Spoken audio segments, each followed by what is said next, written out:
Mobile आगे है तबले जी, घर के काम बूता नहीं होवत है, चौका चूल्हा घलों नहीं जलत है, भोरे बासी घलों नहीं मिलत है। कैसन आगे जमाना जी, कैसन आगे जमाना जी, सब मोबाइल में फीदा है। कैसन आगे जमाना जी, कैसन आगे जमाना जी, सब मोबाइल में फीदा है। ए रोगा मोबाइल आगे है तबले जी, घर के काम बूता नहीं होवत है, चौका चूल्हा घलों नहीं जलत है, भोरे बासी घलों नहीं मिलत है। कैसन आगे जमाना जी, कैसन आगे जमाना जी, सब मोबाइल में फीदा है। कैसन आगे जमाना जी, कैसन आगे जमाना जी, सब मोबाइल में फीदा है।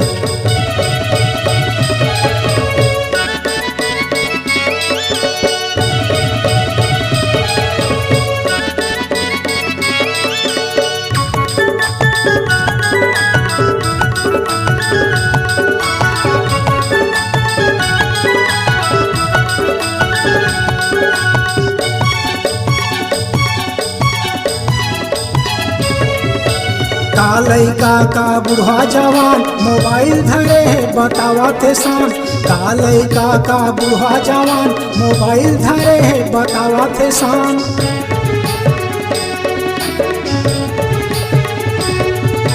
काधिया पत्तो का भौजाई मोबाइल चलावा थे बेटी माई, काधिया पत्तो का भौजाई मोबाइल चलावा थे बेटी माई। रोगा मोबाइल आगे है तबले जी,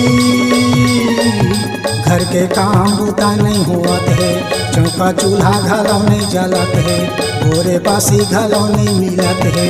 कैसन आगे जमाना जी, कैसन आगे जमाना जी, सब मोबाइल में फीदा है। कैसन आगे जमाना जी, कैसन आगे जमाना जी, सब मोबाइल में फीदा है।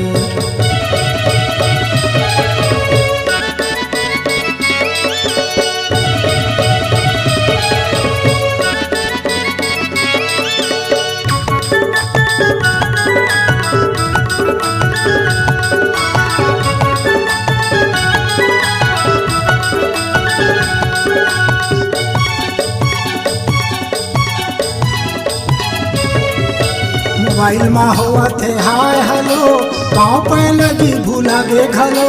मोबाइल में हुआ थे हाय हेलो, पाँव पे लगी भूला गे घलो।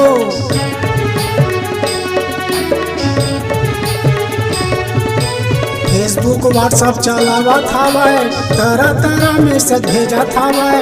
फेसबुक व्हाट्सअप चलावत हवै, तरह तरह मैसेज भेजत हवै। ये रोगा मोबाइल आगे है तबले जी, घर के काम बूता नहीं होवत है, चौका चूल्हा घलों नहीं जलत है, भोरे बासी घलों नहीं मिलत है। कैसन आगे जमाना जी, कैसन आगे जमाना जी, सब मोबाइल में फीदा है। कैसन आगे जमाना जी, कैसन आगे जमाना जी, सब मोबाइल में फीदा है। कैसन आगे जमाना जी, कैसन आगे जमाना जी, सब मोबाइल में फीदा है। सब मोबाइल में फीदा है, सब मोबाइल में फीदा है, सब मोबाइल में फीदा है।